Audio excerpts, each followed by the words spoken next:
The sound of the Pandowdy. Pieces of crust covered in rich apple pie juice, cinnamon sugar, and so tasty. Today at Gail's Kitchen, we're making Apple Pan Dowdy. A Pan Dowdy is a cross between a pie and a cobbler. Serve this with a scoop of vanilla ice cream. I'm preparing this Apple Pan Dowdy in a 9-inch deep dish pie dish. And you could use a casserole dish, and you could also use a cast iron skillet. You'll want to generously spray your pie dish or whatever dish you're using, or coat it with some butter. And just like a typical apple pie, you'll want to use a firm apple. I've chosen the Honey Crisp. I have 8 medium to large apples, and this is about 4 pounds of apples. We're gonna go ahead and peel and slice our apples into 1/4-inch slices, just like you would for an apple pie. While you're slicing all these apples, just put them in a bowl of cold water to prevent them from browning. Now we're tossing our apples with 2 tablespoons of orange juice, and you could use lemon juice. I just prefer the orange juice over the lemon juice with my apple pie, but you could use either one. Now we're gonna get our sugar and spices together.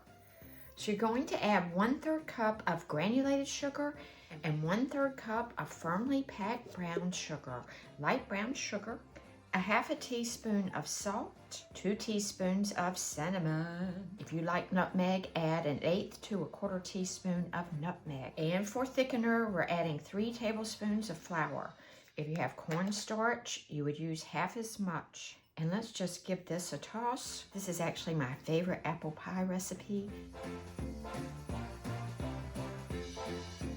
Give this a good toss so that all your apples have some of that sugar and spice.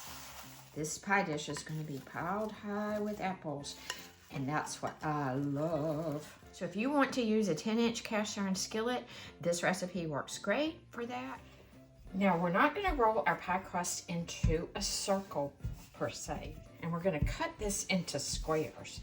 Now I'm going to show you 2 options for the top of your Pan Dowdy. The simplest way is to lay your pie crust over top, fold the ends, and tuck them under into your pie dish. You're going to tuck that all the way around, and you're going to make 4 horizontal slits 1 inch apart on the top. But I'm going to do something different, so I'm going to remove this crust. Now the way I'm going to do this today is I'm going to cut squares, and you can use your pizza wheel, or if you have a pie wheel. And I'm going to cut these in about 2-inch strips. They don't have to be any particular size. We're going to start laying these on top of our pie in a patchwork fashion. I'm going to make a couple of apple shapes, and you can be as creative as you want. You can make a couple of leaves to go with your apple. And now we're taking 2 tablespoons of butter, and we're just going to dot the top. And now we come back with our pieces of crust and start covering this.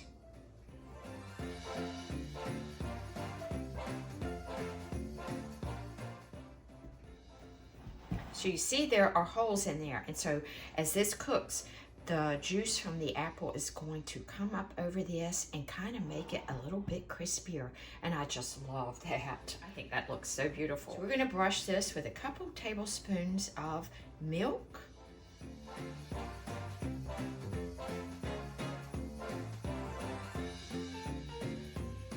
We're going to sprinkle 1 teaspoon of cinnamon sugar over our crust. You can make cinnamon sugar using 1 part cinnamon to 4 parts sugar. So you could use maybe a 1/4 teaspoon of cinnamon and 1 teaspoon of sugar. You'll have a little more than a teaspoon. This is going to be so beautiful. Now place your pie on a baking sheet, because this probably will bubble up. This is baking in a 400-degree oven, and we're going to cook it for 30 minutes. We're going to remove this, and I'm going to show you how we dowdy the crust, and then it will go back in for about 20 more minutes. The crust is getting nice and firm. Now you're going to take a big spoon and you're going to press the crust. Push it into the filling and get it covered in those juices. You want to break that up so the apple juice can come up between your pieces, and it's going to end up being a very crispy crust. Back in for 20 to 30 more minutes. You'll need to check on it and see if you need to tint it with foil. And that's our beautiful Pandowdy.